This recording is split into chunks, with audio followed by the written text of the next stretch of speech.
All right, Devil's Details 10. First off, I think in the last episode it was Devil's Details 9, and I think I said 8 a couple of times. That was bound to happen, and will probably happen again in the future. But just to correct myself, last one was the 9th episode on the 7 I Make It 9 foundational movement patterns that I use to help programming. This is the 10th one, so we're on our way to 21. This is Devil's Details 10. Before that, I'm doing this a couple days after our 11-year anniversary party at Box Street Social. As always, Eddie killed it. Great steak, some really good donuts, very nice drinks. Just, guys, you guys are who I hang out with. So I had my wife there, I had all my friends there, and I really enjoyed it. I had a great time. I hope you guys did too. It was a nice night. Everybody seemed to be in good spirits. And Alex got married. Congratulations, Alex.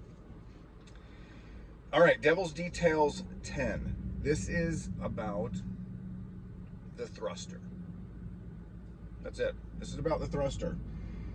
And this is when you make a rule, when you dislike a movement so much that you have to make a rule about it. If you guys remember, way back in the day, I have acronyms I used, and it was in Devil's Details 1 or 2, right after the first one, that I talked about that I build fires. That part of the program is building fires, and that acronym stands for fatigue resistant strength. That's how we build strength. This is my second little acronym for myself. I program to raise kids.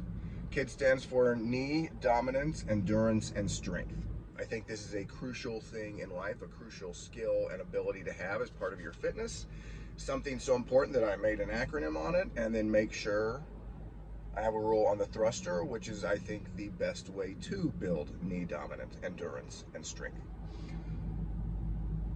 One of my other observations, guys, I think in general, and there's really good athletes that are good at both of these aspects, but in general, there are what I would call knee dominant people and hip dominant people.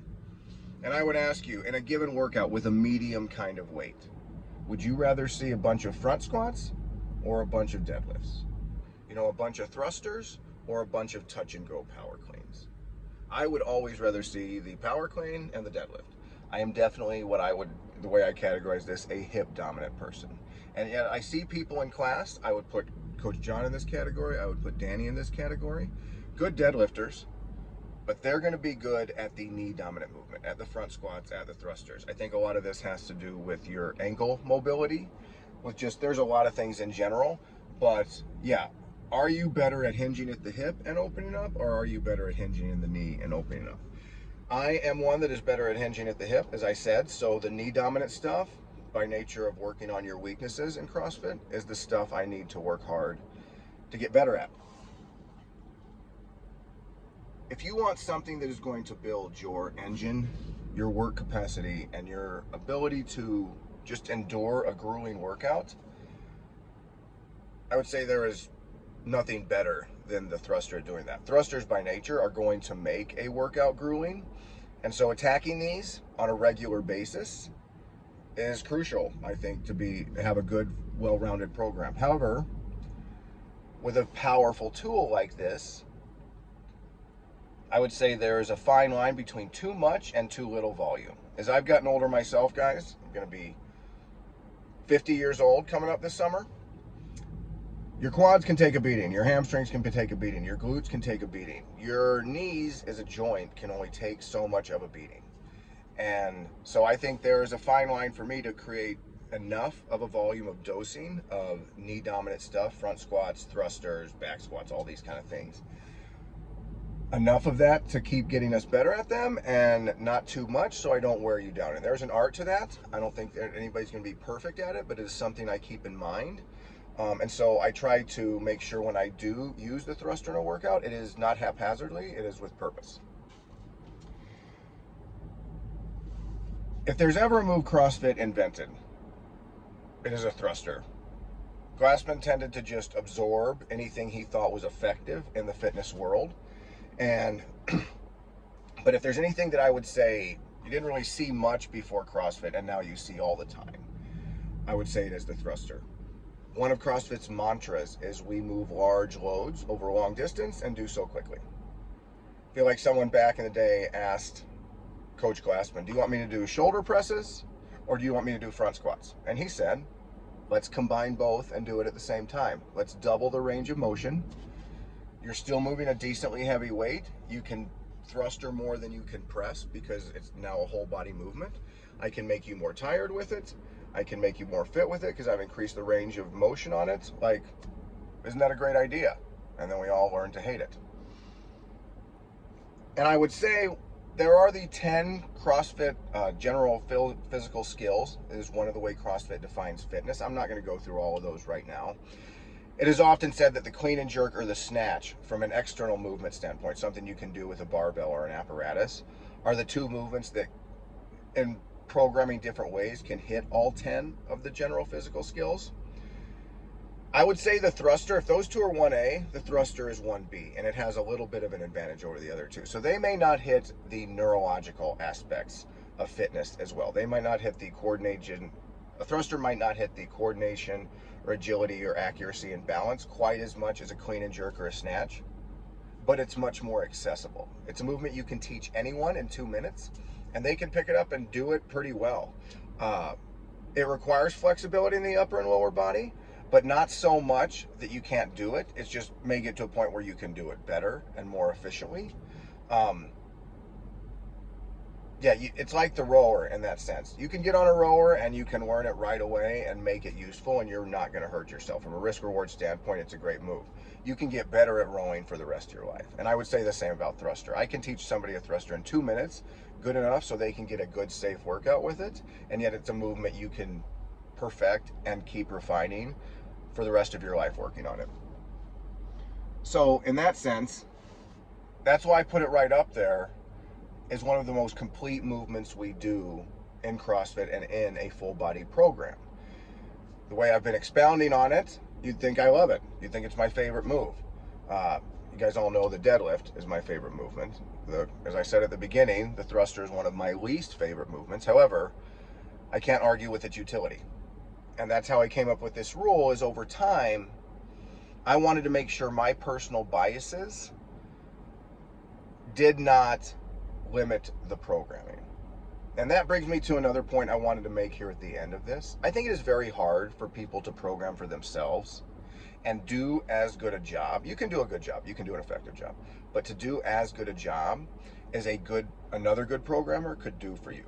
And I say that because we all have the stuff we're better at, the stuff we like doing, the stuff we don't like doing, whether we're not good at it or we're bored with it, whatever reason it doesn't agree with us, we all have that.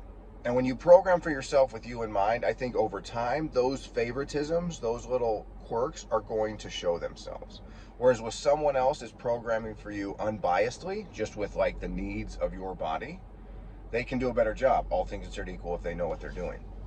And so when I program for King William District CrossFit, I have to make sure I'm not thinking of myself. And over time, I think I've gotten better at that. I do think of just the human.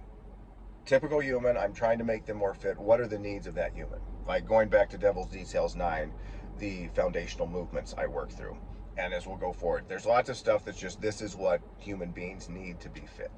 I also think of King William District CrossFit specifically, and our members and us as a group, what I think we could work at in general as a majority, where we are at in the stage of the game. I think of different people specifically at different times to use in my head as examples to make sure I'm hitting stuff, but I do my absolute best to make sure I'm not